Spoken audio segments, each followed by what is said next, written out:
বর্তমান সরকার রামিসার এই সর্বোচ্চ শাস্তি ইনশাআল্লাহ আগামী 1 মাসের মধ্যে নিশ্চিত করবে এবং সেই সর্বোচ্চ শাস্তি হচ্ছে মৃত্যুদণ্ড। অবশেষে রামিসার মা বলল যে আমি একটা চিৎকার শুনেছিলাম, আমি কেন বুঝতে পারি নাই যে সেটা আমার মেয়ের চিৎকার। উনি মেয়ের শোকে কাতর, বুঝলাম। মেয়ের শোক কাটানোর জন্য কি ক্লাস 8-9 এর মেয়েদের গালে গালে চুমা দিয়ে কি শোক কাটাচ্ছে? হ্যাঁ, যাই হোক, দিন শেষে সবকিছুর মধ্যে ভুলা গেলে এটা চলবে না যে উনি একজন পুরুষ মানুষ আর ব্যাড টাচ গুড টাচ বলতে আসছে। উনি যা করতেছেন এটা কিন্তু গুড টাচ না, ব্যাড টাচ। দর্শনের বা হত্যা যে শাস্তি এবং তার সহায়তার শাস্তি উভয়েরই সর্বোচ্চ শাস্তি মৃত্যুদণ্ড। যিনি মূল দর্শক এবং দর্শন করে যিনি রামিসা আক্তারকে হত্যা করেছে সে হলো সোহেল রানা। নিজের বাবাই রামিসাকে মেরেছে, আর যার ফলে ইতিমধ্যে গ্রেপ্তার রামিসার বাবা। আমি তো ওই দরজায় কোনোদিন পাড়া দেইনি। আশ্বস্ত করেছেন এবং রামিসার মা বাবা এবং রামিসার বড় বোনের জন্য একটা আশ্রয়স্থল, তারা নিরাপদ আশ্রয়স্থল চেয়েছেন। দৃষ্টান্তমূলক শাস্তি স্থাপন করা উচিত। এই যে বিচার ব্যবস্থাটা দেরি হবে কেন? কোনো ব্যাপারে কোনো কনসিডার না, কোনোভাবে কোনো কনসিডার। আসসালামু আলাইকুম দর্শক, রামিসাকে নিয়ে কিন্তু বর্তমান সময়ে ভাইরাল হয়েছে যে ঘটনাগুলো তা কিন্তু ইতিমধ্যে আপনারা জানেন যে সরকারের হাত পর্যন্ত পৌঁছেছে। সরকার কিন্তু দেখেছে রামিসা হত্যা মামলায় আসামিকেও গ্রেপ্তার করা হয়েছে, কিন্তু তার এই ফাঁসির রায় কিন্তু কার্যকারিতা হচ্ছে না বা করা হচ্ছে না। তা নিয়ে কিন্তু 18 কোটি জনগণ কিন্তু তাদের দিকে রুখে দাঁড়িয়েছে যে কেন তাকে ফাঁসির আওতায় আনা হচ্ছে না বা তাকে কেন শাস্তি দেওয়া হচ্ছে না, এমনটা জানিয়েছেন বাংলাদেশের সাধারণ মানুষ থেকে শুরু করে প্রত্যেকটি বাবা মা। তাদের সন্তানকে স্কুলে পাঠিয়ে যদি এইরকমভাবে হারাতে হয় তাহলে এই দেশের আর স্বাধীনতায় কোথায়, আর জীবনের নিরাপত্তাটাই কোথায়? সাধারণ মানুষের একই দাবি। প্রিয় দর্শক, জানতে চাই আপনার মূল্যবান মতামত। একে একে আওয়াজ তুলেছে সবাই যে আমরা রামিসা হত্যার পূর্ণ তদন্ত সহ আমরা বিচার চাই। উনি মেয়ের শোকে কাতর, বুঝলাম। মেয়ের শোক কাটানোর জন্য কি ক্লাস 8-9 এর মেয়েদের গালে গালে চুমা দিয়ে কি শোক কাটাচ্ছে? হ্যাঁ, এই ধরনের অ্যাক্টিভিটিস তো আসলেই দৃষ্টিকটু। ওনার অ্যাক্টিভিটিস তো একদমই ভালো না। হ্যাঁ, আবার একটা ভিডিওতে শুনতেছি ওনার মেয়েকে প্রতিদিন 10 টাকা করে দেয়, আবার ওনার মেয়েকে 10 টাকা দেয়। অসমনি বলে 10 টাকা না, তোমাকে 20 টাকা দিব, আমাকে দুধা খাওয়াইতে হবে। একটা মেয়ে থেকে এইগুলো কেমনে বলে দুধা খাওয়াইতে হবে? একটা 7-8 বছরের বাচ্চা মেয়ে, মেয়েদের থেকে এগুলো বাবারা এক্সপেকটেশন করে না দুধা খাওয়াইতে হবে। এটা কোন ধরনের কথা? আমি পুরো বাপ দেখি না এগুলো বলতে, দুধা খাওয়াইতে হবে। এগুলো কি? এই লোকটার অ্যাক্টিভিটিস একদমই ভালো না। তারপর কথা হচ্ছে আরেকটা মেয়ের বাবা তাকে দৌড়াই ধরতেছে একটা ভিডিও ক্লিপে, বলতেছে আমিও আপনার মতন, আমার মেয়ের সাথে এমন কাজ হয়েছে, আমার একটা বিচার দরকার আছে, আমার আপনার সাহায্য দরকার। না, ওনার যে পাওয়ার বা আপনার যে ভাব, মানে কুত্তাপুন মারানা জাহাজের উপরে, উনি ভাব দেখে গ্রামের বাড়িতে চলে গেছে মেয়ের কবর জানাজা দিবে। ওনার সময়ে নাই, উনি এখন এমন ব্যস্ত মনে হয় যে তারেক রহমানের বন্ধু। এখন নিজেকে তিনি তারেক রহমানের বন্ধুই দাবি করতেছেন, মানে মনেই করতেছেন। মানুষকে গণার সময় নেই, উনি ভাইরাল হয়েছেন, এই জন্য চাইছে তার ছিল তার মেয়ের বিচারটাও যেন সে পায়। তার কাছে গেছেন কিন্তু সে পাত্তাই দিচ্ছে না। সে এত ভিআইপি, সে পাত্তাই দিচ্ছে না। কেমন একটা মানে মনে হচ্ছে নিজেই এখন প্রধানমন্ত্রী হয়ে গিয়েছে। ওই মেয়ের বাবারটা হয়তো ভাইরাল হয়নি, তাই জন্য সে বিচার পাবে না, সে বিচার পায়নি, এর জন্য রামিসার বাবার কাছে আসছে। আর রামিসার বাবার এই অ্যাক্টিভিটিস গুলো আপনারা কেমন ভাবে দেখছেন? আপনারা বলেন অনেকে আপনার মস্তিষ্কের সমস্যা না, আমার মস্তিষ্কের সমস্যা না। ওর বাবার কর্মের ফলে হয়তো তার মেয়েটার সাথে এমন হয়েছে, প্রাকৃতিক বিচার আছে। ওর বাবারও হয়তো মলেস্ট করা, বিভিন্ন মেয়েদেরকে চুমা দেওয়ার অভ্যাস আছে। তার বাবা যদি মেয়ে মনে করি সবগুলো মেয়েদের চুমা দিত, তাহলে মেয়ের ক্লাসমেট বা ক্লাস পার্টি তার বয়সী ছোট ছোট বাচ্চাদেরকে চুমাটা দিত। সে ক্লাস 8-9 এর মেয়েদেরকে এমন ভাবে ফিলিং এরকম করতেছে, এটা কোন ধরনের শোকে কাতর? সবসময় আইন দেখাইতে হয় না, সবসময় আইন দেখানো যায় না। রামিসারা যখন মারলো তখন আইন কই ছিল? এইটুকু একটা বাচ্চা যার শারীরিক জোর করে মেলামেশাটাই এখনো মাথায় আসে নাই, শরীর কি সেইটা সে বোঝে নাই। 8 বছরের একটা শিশু সন্তান, লাভের ডগার মতো যার হাত পা এখনো, মস্তিষ্কটা এখনো গড়েই ওঠে নাই, সেই শিশুর সঙ্গে যখন এইরকম একটা কাজ হইলো, কেটে দ্বিখণ্ডিত করলো, তখন আইন কই ছিল? সবসময় আইন দেখাইতে হয় না। আমি দাবি করি একজন কন্যা সন্তানের পিতা হিসেবে আমি আর যে নীরব দাবি করি এই লোকের প্রকাশ্য শাস্তি হইতে হবে, প্রকাশ্য বিচার হইতে হবে, এবং সেটা 7 দিনের মধ্যে। যেহেতু লোকটা ধরা পড়ছে, সব হাতের কাছে প্রমাণ, এখন আইনের অনেক দোহাই দেখানো যাবে না। কিছু সময় শক্ত হাতে বিচার দেখানো জরুরি, পরবর্তী অপরাধ ঠেকানোর জন্য জরুরি। এবং সবাই সবকিছু হইলে বলে শাহবাগ চলো, শাহবাগ চলো। আমি দাবি জানাইতেছি এই লোকটার বিচার অনলাইনে সবাইকে দেখাইতে হবে, এবং তার বিচার হইতে হবে, তার শাস্তি হইতে হবে শাহবাগের মোড়ে, এবং সেটা প্রকাশ্য।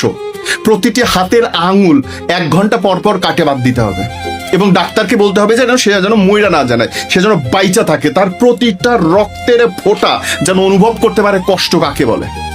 আজকে আমার সন্তানরা ঘরের মধ্যে সারাদিন বন্দি থাকবে, আমি তাকে বাইরে রাখতে পারবো না, সে সিঁড়ি দিয়ে নামতে পারবে না, লিফট দিয়ে নামতে পারবে না, পাশের বাসায় যাইতে পারবে, তো প্রতিবন্ধী হবে।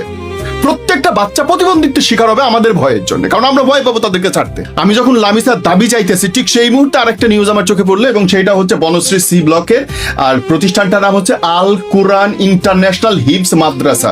সেটা 3য় তলাতে আরেকটা বাচ্চা বাথরুমের মধ্যে মায়েরা গলায় দোষী চানায় ঝুলাই রাখা হয়েছে, এবং পুলিশ বলতেছে তার পায়ু পথে অস্বাভাবিকতা লক্ষ্য করা যাচ্ছে, নিশ্চয়ই সেখানটায় কিছু একটা হয়েছে।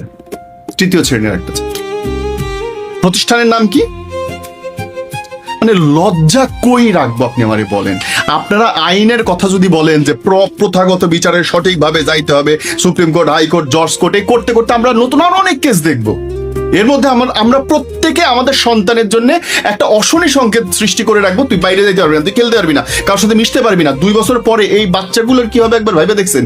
এমনিতেই বাংলাদেশে গড়পড়তা 10% উপরের মানুষ প্রতিবন্ধিত্বের শিকার, তারপরে এই সংখ্যাটা কোথায় গিয়ে দাঁড়াবে? নেক্সট প্রজন্ম কি হবে আপনি যদি আইনের দোহাই দেন? যদি বুকে কলজা থাকে, যদি আপনি মনে করেন যে আপনি একজন সৎ মানুষ, আমি রাষ্ট্রপ্রধানদের কাছে আকুতি জানাতে চাই, একদম হাত জড়ো করে আকুতি জানাতে চাই, কিছু সময় বিচার করতেছেন এইটা দেখানো উচিত, এবং সেটা দেখান। যে কোনো কিছু হইলে আপনারা শাহবাগ মোড় দখল করে বসে থাকেন, শাহবাগ মোড়ের বিচার করেন তো সবগুলো গণমাধ্যম সেটাকে লাইভ প্রচার করবে। যার মনে এখনো শয়তানি আছে, যারা এখনো এরকম খারাপ কাজ করে বেড়াইতেছে শিশুদের সঙ্গে, তাদের মনে ভয় ঢুকবে, এবং সেইটা আপনার দায়িত্ব রাষ্ট্রপ্রধান হিসেবে। যারা দেখছেন, মন্ত্রী, এমপি, আইন শৃঙ্খলা রক্ষাকারী বাহিনী, প্রত্যেকে একজন বাপ হিসেবে আমি অনুরোধ করতেছি, আমার সন্তানকে বাঁচান। আমাদের এত ক্ষমতা নাই, আইন আমরা হাতে তুলে নিতে চাই না, আমরা চাই আইনিভাবে আপনারা সেটা করবেন, তবে দৃষ্টান্তমূলক শাস্তি চাই আমি আমার সন্তানের জন্য, আপনার সন্তানের জন্য। প্রতিবাদ করেন, অন্যায়ের বিচার চান, বিচার দিতে হবে। ওর বাপ, লামিসার বাপ কতখানি দুঃখ নিয়ে কইলে যে আমি বিচার লাগবে না, আপনাদের ক্ষমতা নাই, 7 দিন পরে 15 দিন পরে আরেকটা কেস আসবে, আপনারা ভুলে যাবেন। এর চেয়ে লজ্জার কি হইতে পারে একটা রাষ্ট্রের কাছে বলেন তো? কি হইতে পারে? আমরা জানি এটা স্বাভাবিক, আমরা কিন্তু জানি এটা স্বাভাবিক। 2 দিন পরে আমার বাচ্চারা স্কুলে গিয়ে মরবে, তারপরে নতুন একটা কেস দিবেন, 10টা তদন্ত কমিটি বানাবেন, 5 সদস্য বিশিষ্ট তদন্ত কমিটি, 50 বছর লাগায় 50 বার দিয়ে রিপোর্ট চেঞ্জ করাবে। বিচার আর হবে না, আর বিচার না হলে অপরাধ বাড়তে থাকবে। আজকে আমার সন্তান, কালকে আপনার সন্তান হবে যদি আজকে আপনি এই প্রতিবাদটা না করেন। আমি বিচার চাই, প্রকাশ্য শাস্তি চাই আমি।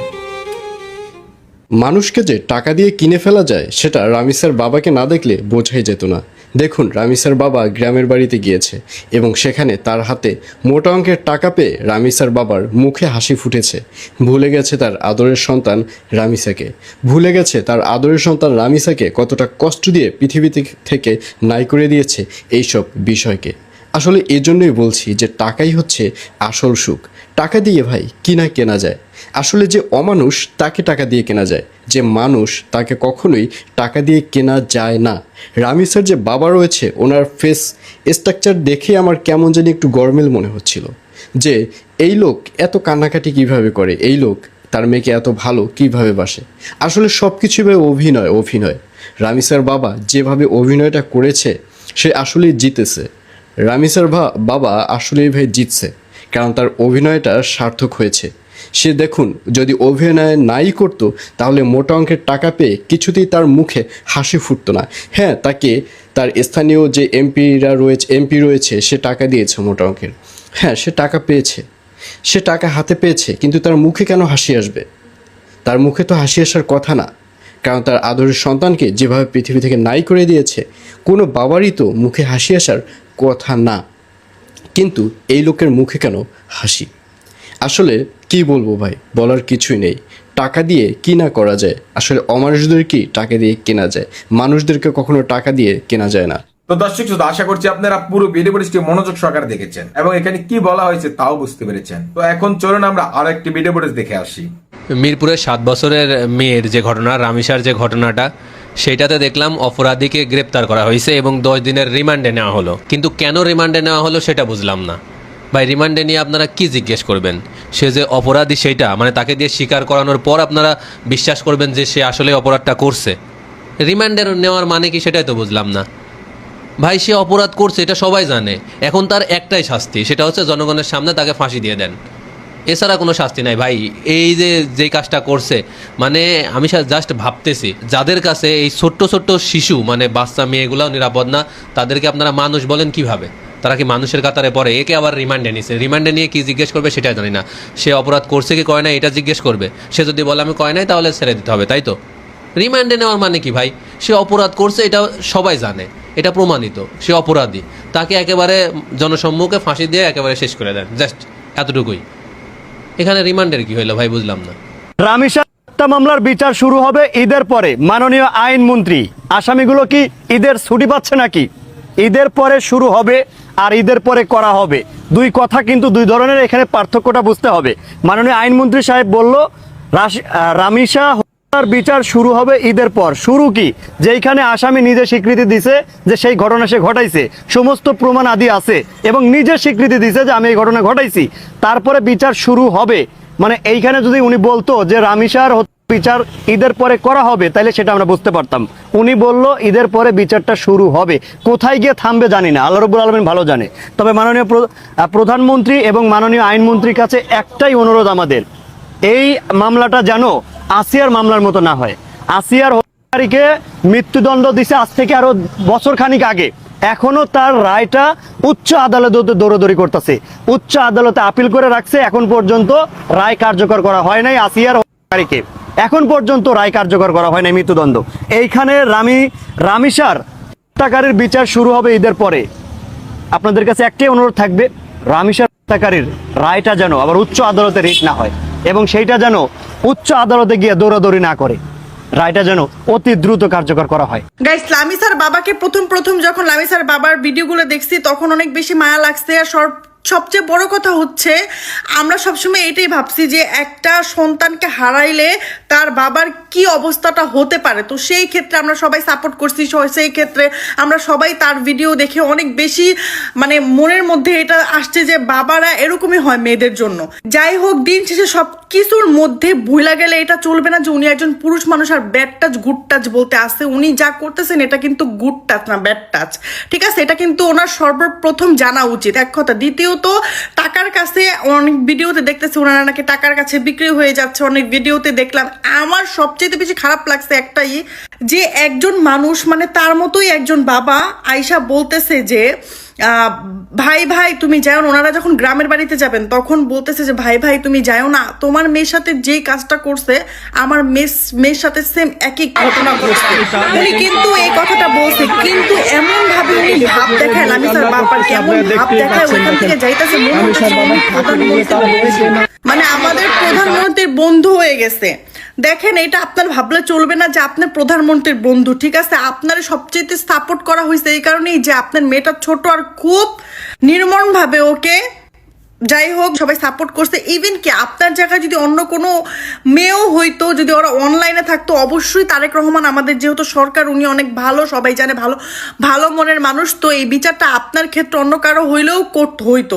কিন্তু আপনার এইটা ভুলে গেলে চলবে না যে আপনি একজন দিন শেষে সাধারণ মানুষ, এক কথা। দ্বিতীয়ত, আপনার এটাও মনে রাখতে হবে গুড টাচ কোনটা, ব্যাড টাচ কোনটা। আপনি যেটা বলতেছেন এটা কিন্তু মোটেও গুড টাচ না, ব্যাড টাচ। আপনার মেয়েকে আপনার পাশে বসানো উচিত না, কারণ সে যদি এখন বড় হয়েছে, আপনার মেয়েকে। অবশেষে রামিসার মা বলল যে আমি একটা চিৎকার শুনেছিলাম, আমি কেন বুঝতে পারি নাই যে সেটা আমার মেয়ের চিৎকার। ঘটনার দিন কি ঘটেছিল, কিভাবে আসলে তাকে নিয়ে যাওয়া হলো, একদম পাশাপাশি ফ্ল্যাট, তাদের সাথে কোনদিন কথাবার্তাও হয় না সোহেলদের সাথে, কারণ সোহেলরা মাত্র 2-3 মাস যাবত এসেছে। প্রশ্ন এখানে আরেকটা উঠেছে যে বাসা ভাড়া দিচ্ছে আসলে কাদের সাথে কাদের থাকার একটা বাসা ভাড়া দেওয়া হচ্ছে, এটা নিয়েও প্রশ্ন আসে। প্রথমে বলতেছি যে তার মায়ের বক্তব্য কি ছিল, যে সকালবেলা উঠে তাকে বলেছে যে তুমি রেডি হও, ব্রাশ ট্রাশ করে রেডি হও, তুমি ইয়াতে যাইতে হবে। তো তখনই তার বড় বোন তার চাচার বাসায় যাবে, সে বায়না ধরেছিল যে সেও তার সাথে যাবে। তো তার বড় বোন বলতেছিল যে 5-6 মিনিট লাগবে, তোর তুই থাক, আমি আসতেছি, এই বলে বড় বোন বের হয়ে যায়। তো রামিসা জাস্ট পরবর্তীতে দরজা খোলার সাথে সাথে তাকে টান দিয়ে নিয়ে যায়, এবং তখন তাকে খোঁজাখুঁজি তেমন একটা করে নাই তার ফ্যামিলি। যখন তার বড় বোন, রামিসার বড় বোন বাসায় ফেরত এসেছে, তখন আসলে যখন সাথে ছিল না, তখনই তাদের মনের ভিতরে একটা টান দেয় যে কি হইলো, আমার মেয়ে কই। ঘর থেকে বাইরে বের হওয়ার সাথে সাথেই দেখলো যে একটা জুতা, এক জোড়া জুতা, এখানে এক জোড়ার মধ্যে একটা জুতা গেটের সামনে, সোহেলের বাসার গেটের সামনে। অনেক দরজা ধাক্কাধাক্কি করার পরও দরজা খোলা হয়নি। এখন বলা হচ্ছে যে আসলে স্বপ্না পরবর্তীতে তার স্বামীকে ওখান থেকে পালিয়ে যেতে মানে সাহায্য করেছে। পুরো বিস্তারিত আপনারা জানেন। এখন আমার কিছু প্রশ্নের উত্তর আপনারা দিয়ে যান। দেশ যিনি চালাচ্ছেন তারাও মেয়ে আছে, বিভিন্ন জায়গায় তাকে আমরা যেতে দেখি। এই ফ্যামিলির কাছে উচ্চ লেভেলের পর্যায়ের কে গিয়ে সান্ত্বনা দিয়েছে? এবং তার বাবার যে প্রশ্ন, একটা মাত্র প্রশ্ন, আপনারা বিচার করতে পারবেন না। এখন আমিও বলতে বাধ্য হচ্ছি যে এই বিচারটা আসলে দীর্ঘ প্রক্রিয়ায় চলে যাবে। আমি যত উচ্চ মাধ্যম আছে, আজকে বক্তব্য সবার আপনি শুনেছেন, আমাদের একজন বললেন 7 দিনের মধ্যে তদন্ত কমিটি মানে তদন্ত শেষ করে চার্জশিট জমা দেওয়া হবে। এরপরে আর আমাদের দায়িত্ব থাকে না, এরপরে আদালত পুরো বিষয়টা দেখবে। সেখানে আসামি পক্ষের মানুষজন সময় চাইতে পারে, বিভিন্ন ইয়ে করে সময় নষ্ট করতে পারে, এবং তারা বিভিন্নভাবে আপিল করতে পারে, এবং একটা দীর্ঘ লাইন বলতে পারেন, দীর্ঘ এতদিন আমরা ভুলে যাব, এটা আবার নতুন আর একটা ইস্যু আসবে। তো আপনাদেরকে কেউ কি ভরসা দিয়েছে? এই যে আপনারা যে এত কিছু বলতেছেন যে বিচার এখনই করে ফেলো, 2-3 দিন, 5 দিন, 7 দিনের মধ্যে, আপনারা বলতেছেন বিচার করতে, কিন্তু আমি শুনলাম যেটা বলতেছে তারা, যে তড়িঘড়ি করে কোনো কিছু করা আসলে ভালো হবে না। এখানে আমার প্রশ্ন হচ্ছে, যেখানে আসামি নিজে সকল কিছু স্বীকার করে, সেখানে আর এত সময় লাগার দরকার কি? বলা হচ্ছে যে একটা আইন প্রয়োগ করতে গেলে অনেক কিছু ভেবে চিনতে দেখা হয় যে কোন অন্যায় হচ্ছে কিনা। এটা একটা সময়ের ব্যাপার, এবং সেটা যুগের সাথে তাল মিলিয়ে আইন আপডেট হচ্ছে। অর্থাৎ আমাকে এখনো পর্যন্ত কেউ নিশ্চয়তা দেয়নি যে আগামী 1 মাস, 2 মাস, 3 মাস, 1 বছর, 2 বছর, 5 বছর, 10 বছর, কয় বছর পরে এটার বিচার কাজ কমপ্লিট হবে। আসিয়ার বিচার কাজ এখনো কমপ্লিট হয় নাই, সর্বোচ্চ সাজা হয়ে গেছে, কার্যকর হচ্ছে না।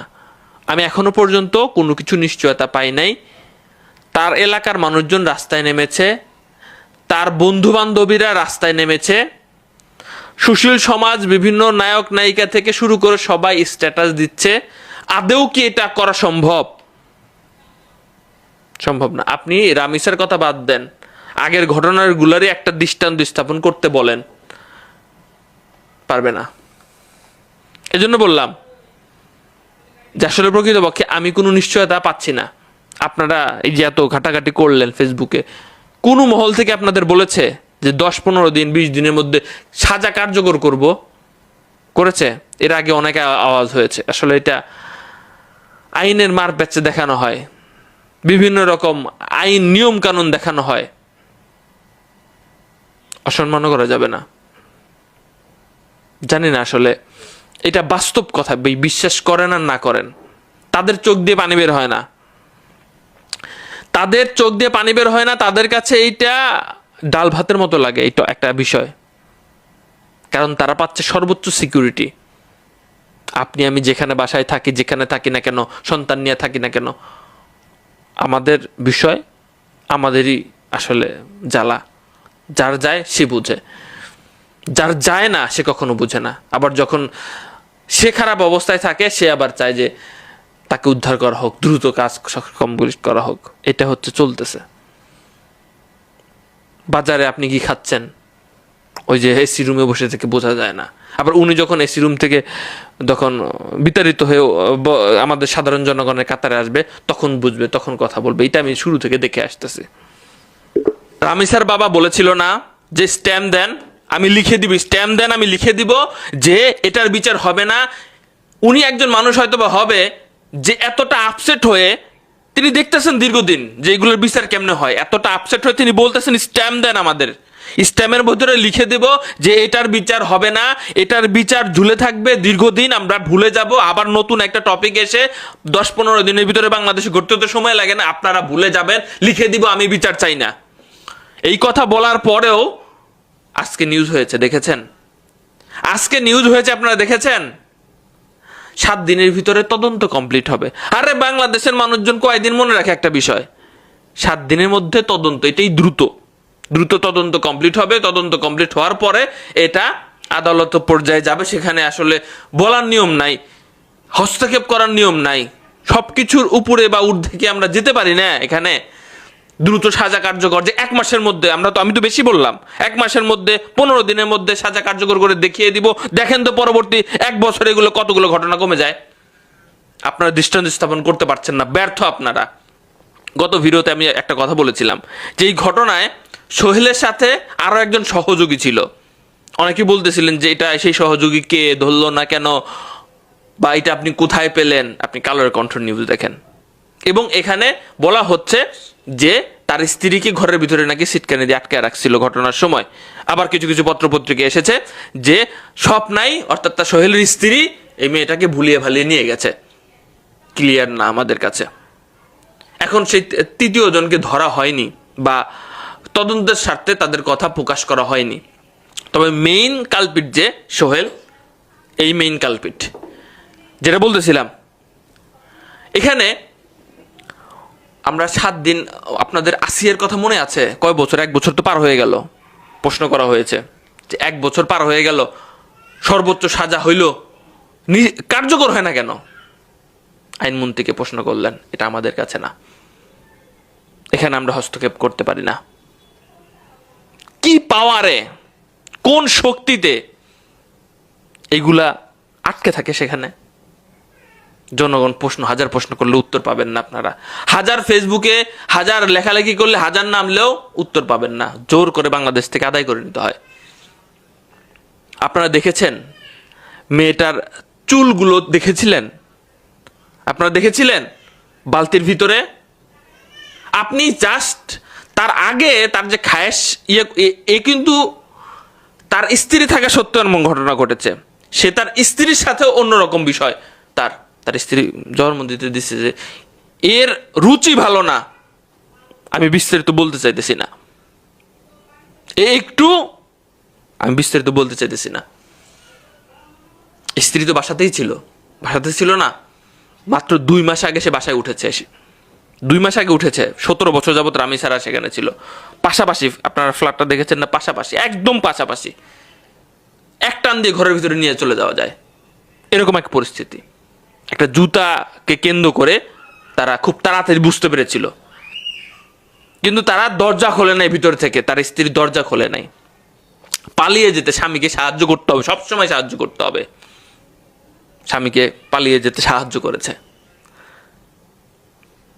দর্শক শ্রোতা, যেটা বলতেছিলাম, আপনি তার আগের সিচুয়েশনের কথা বাদ দেন,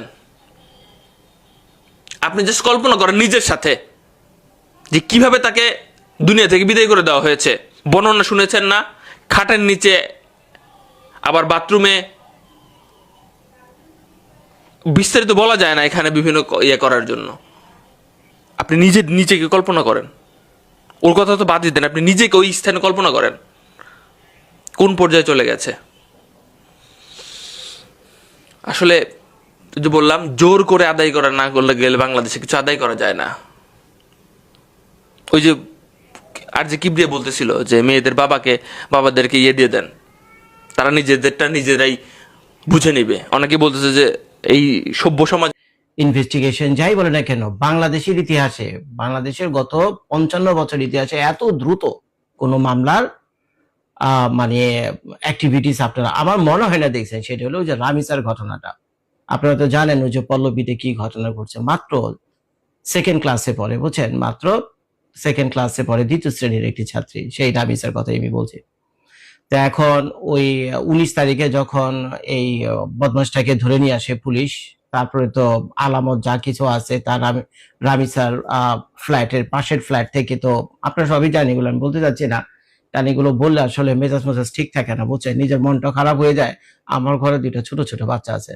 আমার ছোট বাচ্চাটার বয়স মাত্র 6 বছর বয়স, আর বড় মেয়েটার বয়স হলো 12 বছর বয়স। তো এখন আমার ছোট বাচ্চাটা যখন আমার চোখের সামনে হাঁটাচাড়া করে, তো আমার চোখের সামনে ওই রামি স্যারটা কথাটা মনে পড়ে। রামি স্যার চেহারার এরকমই, বুঝছেন, এরকমই একই বয়সের, এরকম টুকটাক কথাবার্তা বলে, হাঁটাচাড়া করে, বুঝছেন।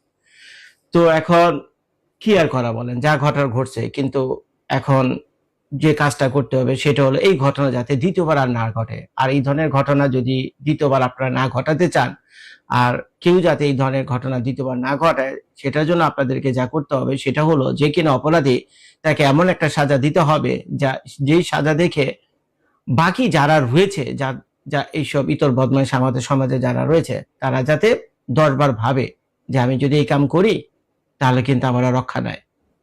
হয়তো আমাকে সাধারণ পাবলিক পাইলে আমাকে তো শেষ করে দিবে, আর নাইলে তো প্রশাসনের হাতে পড়লে আমাকে লটকাই দিবে, মানে পার কোনো উপায় নাই। তো এখন এই রামি স্যার ঘটনাটা নিয়ে যখন দেখলাম পত্র পত্রিকায় অসংখ্য রিপোর্ট, অনেক প্রতিবেদন, এক টিভি সাংবাদিককে দেখলাম এটিএন নিউজের মনে হয়, যে সে আশেপাশে এলাকার লোকদের সাক্ষাৎকার নিচ্ছে যে আপনারা রামি স্যার ঘটনা কি ধরনের, কি অ্যাকশন রিয়াকশন কি।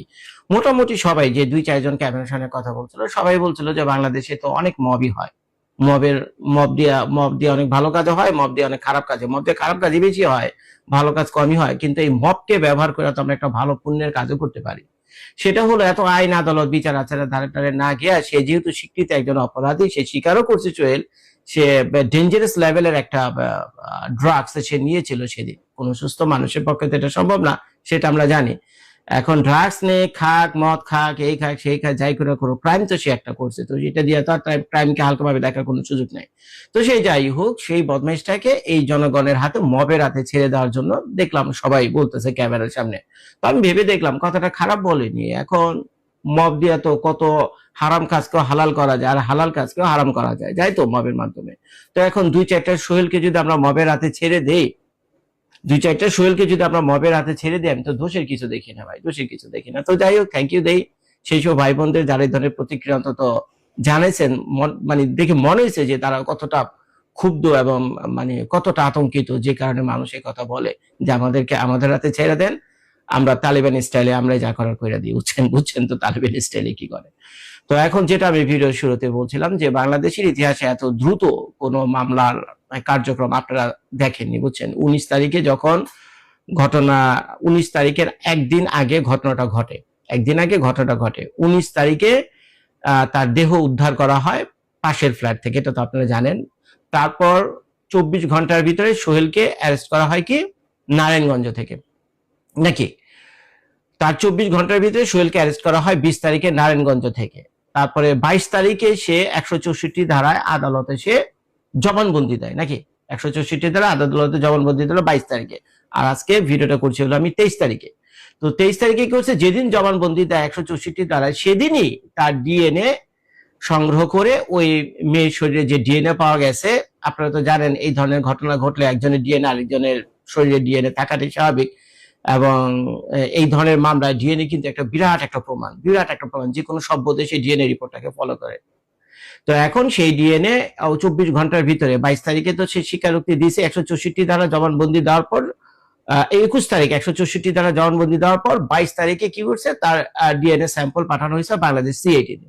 তো সিআইডি সেটা যাচাই বাছাই দেখে যা করার পরে তারপরে মাত্র 24 ঘন্টার ভিতরে সেই ডিএনএ টেস্টের রেজাল্ট এখন আদালতে পাঠিয়ে দিয়েছে।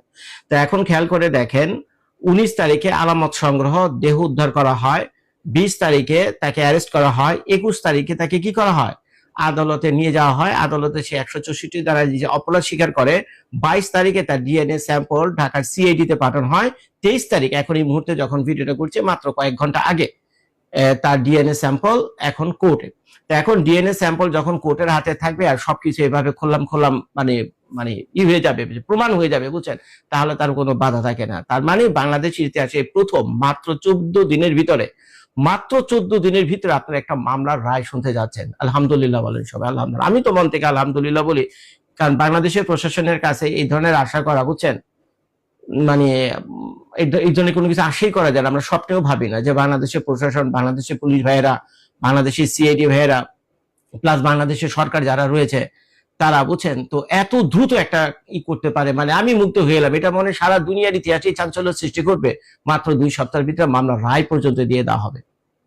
4 দিনের মাথায় 4 দিন 5 দিন, হ্যাঁ 5 দিনের মাথায় যেহেতু ডিএনএ রিপোর্ট এখন কোর্টে চলে গেছে, রায় দেওয়া এখন মাত্র সময়ের ব্যাপার। তো আমার বিশ্বাস 2 সপ্তাহের ভিতরে রায় দিয়ে দিবে। আর এই রায়টা আমার বিশ্বাস সে সারা দুনিয়ার ইতিহাসে একটা এক্সাম্পল হয়ে থাকবে।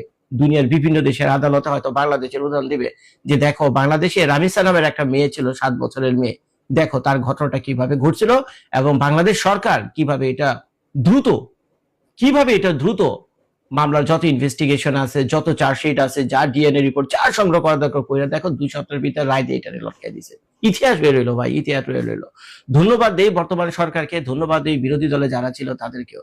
কারণ এর আগে আমরা দেখেছি এই ধরনের ঘটনা যারা ঘটতো কোনো দলের ট্যাগ করে দিত, তারপরে এটা নিয়ে টানাটানি পড়তো, তারপরে মামলা বছরের পর বছর গিয়ে গড়াইতো। কিন্তু এই ক্ষেত্রে হয়নি। বাংলাদেশ সরকার যেমন তার বোল্ড স্টেপ নিয়েছে, বাংলাদেশের যে বিরোধী দল রয়েছে তারাও কিন্তু প্রতিহিংসায় ফেটে পড়ছে, বুঝছেন, যে এটা হতেই পারে না, যেই হোক আমার মার পেটের ভাই হোক ধরে লটকে দেন, বুঝছেন, সবার এক কথা।